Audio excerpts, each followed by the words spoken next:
Canada's economy is back on track. The latest statistics show the gross domestic product, all the goods and services produced in this country, grew 2 months in a row. Economists cautiously say the recession is now behind us. And as Vassy Kapelos reports, this rebound could be a game changer in the federal election. Out of the woodwork and into the light, Finance Minister Joe Oliver making a rare campaign appearance to share good news. We are on the move.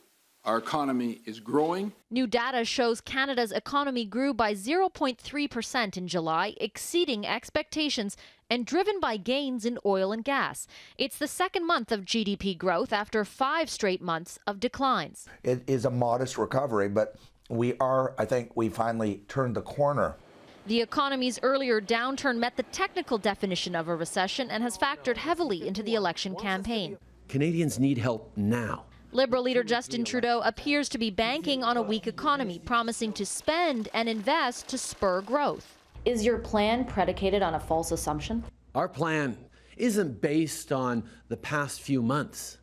It's based on 10 years of low growth by Mr. Harper. It will turn out, I think, to be a tipping point in the campaign where the Prime Minister is going to be making the argument, look, we've turned the corner. The policies are working. Though the jump in GDP is one of the last big economic indicators before Election Day, there could be another game changer, the Trans-Pacific Partnership Agreement, potentially the biggest free trade deal in history.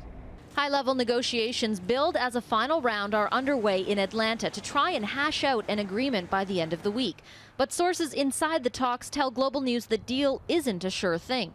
Critics are concerned Canada will have to make major concessions affecting the auto industry and supply-managed sectors like dairy and poultry. The actual wording, the detail of these agreements is extremely important. And I'm very worried about what Mr. Harper's willing to put on the table.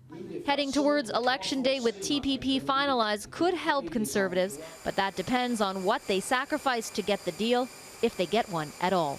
Vassy Kapelos, Global News, Vancouver.